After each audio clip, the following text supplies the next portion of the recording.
I think people can see that in my social media. They can see that I'm not serious about what I do, but I'm focused. I have a lot of fun doing what I do. And you can't, in this life, I don't think you can expect anyone to do anything for you. So do it for yourself. That's it. That's how FIFA Street came about. It's how nearly all my opportunities come about.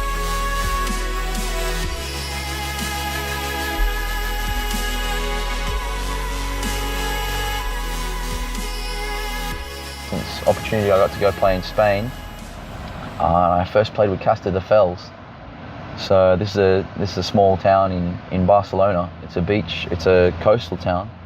But the reason my trip to Barcelona came around,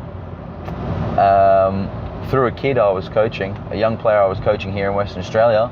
He was playing for the juniors of Cappellos, and I put one of my highlights packages from playing with Cambio Cumbre. I think it was my 2013 highlights.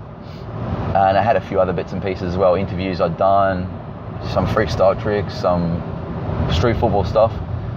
Just put up a 5-minute video, and it was retweeted by Paco Sedano.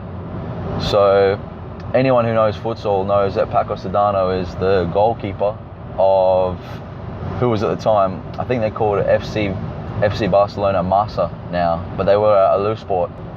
The president of Cappellos then contacted me, and started talking to me, and he said, we've spoken with his family. They said, you're great with kids and coaching, and you're a good player. And that's when I got the opportunity to go to Spain and play there. So I suppose the coaching and the fact that someone there already knew me was a good character reference.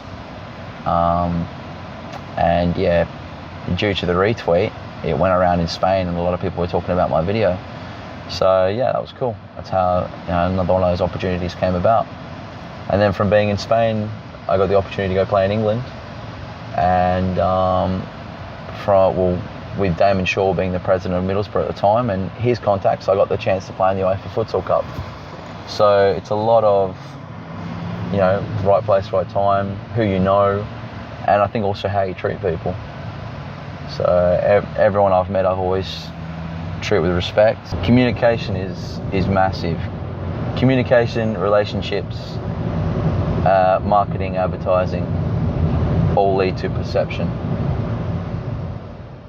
So Cambio Cumbre. First of all, I suppose we can start with the explanation of the name. So Cambio is change, and Cumbre is a mountain or a peak. So the peak of change, the turning point, it's got its translations from Spanish, and in my opinion, and I say in my humble opinion as well, it was the club, and obviously I'm biased because I love Cambio Cumbre, but it is the club that changed that became the turning point for futsal in Western Australia. We did many things. We pushed along the development of junior futsal. We pushed along the development of clubs and the importance of clubs, the importance of travelling as a club, as opposed to the traditional means of travelling as a state or a selection side or an all-star side.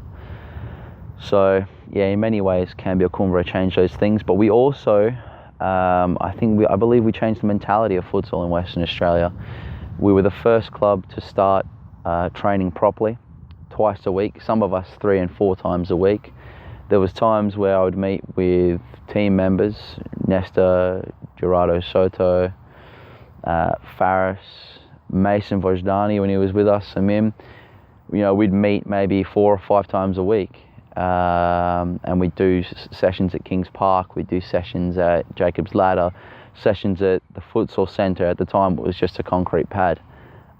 Sessions at Scotch College, sessions at Melville, sessions sometimes even just in someone's living room and looking at videos, looking at tapes, not only of our games but also of other teams, and studying and so forth. Teamwork, I suppose. Teamwork, and when you can get a group of players to unify for one goal, for one end goal and one goal in mind, and what power you have when you do that, when you can have 7 to 8 guys that all have one common interest, one common motivation, and just how powerful you can be. So that's just my opinion. So it's just something that I feel Cambio Cumbre brought to the sport.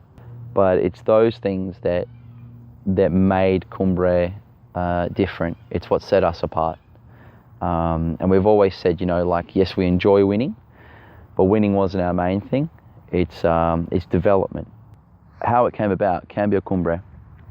So I was, at the time, playing with Witakama, Fremantle Witakama, and we had a lot of good players in Western Australia. We're playing under Rafa Capasso. So a lot of people know Rafa, and he's now involved with Murdoch, and he's done some great things there, great things with the juniors. So yeah, we had a lot of players at Witakama. I wanted to play more, and I left, and I played with Scarborough Samba boys, who have then became Brasa Jinga, and then later now they're Sterling Brasa. But I played with them for a month, and I had a good time. I really started to enjoy my futsal again. And then I met up with Nesta in the library at Notre Dame one day, Notre Dame University. It was in between one of our classes. We got a coffee, he sat down and he said, look, I want to make a club. And I said, all right, cool, so make a team. And he said, no, not a team. He goes, I want to make a club. And he goes, I want to play in red, white or black. I've got to think of a name for this team. He goes, but there's a lot of things I want to do, and I want certain players to play in this team. And once we've got this nucleus of players, we're going to build it from there.